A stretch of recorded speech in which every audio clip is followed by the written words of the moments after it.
السلام علیکم ورحمۃ اللہ وبرکاتہ۔ سامعین گرامی، آج میں آپ کو وہ 3 اعمال بتانا چاہتا ہوں کہ جن کی وجہ سے آقا دو جہاں صلی اللہ علیہ وسلم نے جنت دلانے کی ذمہ داری لی ہے۔ حدیث شریف میں آتا ہے عن ابی امامہ رضی اللہ تعالی عنہ قال قال رسول اللہ صلی اللہ علیہ وآلہ وسلم، حضرت ابو امامہ رضی اللہ تعالیٰ عنہ روایت کرتے ہیں کہ رسول اکرم صلی اللہ علیہ وآلہ وسلم نے فرمایا کہ انا زعیم ببیت فی ربد الجنہ لمن ترک المراء وان کان محقا۔ آقا دو جہاں صلی اللہ علیہ وسلم نے ارشاد فرمایا کہ میں اس شخص کے لیے جنت کے اطراف میں، جنت کے کونوں میں ایک گھر دلانے کی ذمہ داری لیتا ہوں جو حق پر ہونے کے باوجود بھی جھگڑا چھوڑ دے۔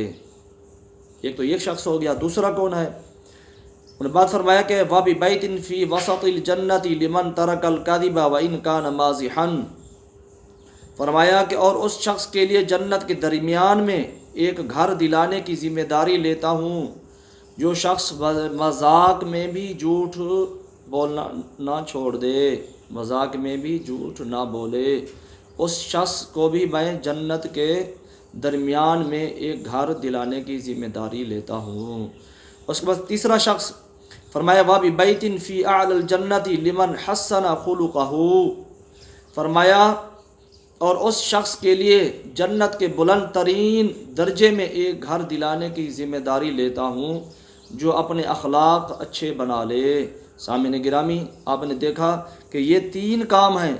جن پر اللہ کے رسول صلی اللہ علیہ وسلم نے جنت دلانے کی ذمہ داری لی ہے۔ ایک تو یہ کہ آپ حق پر ہونے کے باوجود بھی جھگڑا چھوڑ دیں، دوسرا یہ ہے کہ مذاق میں بھی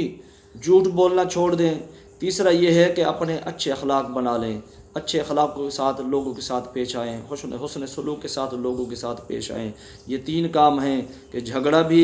آپ نے نہیں کرنا کسی کے ساتھ اگرچہ آپ حق پر بھی ہوں، اسی طرح جھوٹ نہیں بولنا اگرچہ مذاق بھی ہو چل رہی ہو، مذاق میں بھی جھوٹ نہیں بولنا، اسی طرح اچھے اخلاق کے ساتھ پیش آنا ہے۔ یہ جنت کے اطراف میں اگر آپ کو گھر لینا ہے آقا دو جہاں صلی اللہ علیہ وسلم کی ذمہ داری پر، تو حق پر ہونے کے باوجود جھگڑا چھوڑنا ہوگا، اور جنت کے درمیان میں لینا ہے تو مذاق میں بھی جھوٹ کو چھوڑنا ہوگا۔ اسی طرح اگر جنت کے اعلیٰ ترین درجے میں آپ نے جنت میں گھر لینا ہے تو پھر آپ کو اپنے اخلاق اچھے کرنے ہوں گے، اپنا سینہ صاف کرنا ہوگا، اپنا دل اللہ کی مخلوق کے لیے، اللہ کی مخلوق کے لیے اور آقا دو جہاں صلی اللہ علیہ وسلم کی امتیوں کے لیے دل صاف کرنا ہوگا، لوگوں کے ساتھ حسن سلوک کے ساتھ پیش آنا ہوگا۔ لوگوں کی حسن سلوک کے ساتھ پیش آنے کی ایک یہ بھی طریقہ ہے کہ آپ ان کے کام کاج کر دیں، کوئی ان کو تکلیف ہو تو ان کی تکلیف دور کر دیں، ان کی پریشانی ہو تو ان کی پریشانی دور کر دیں، کوئی ان کو ضرورت ہو تو ان کی ضرورت پوری کر دیں،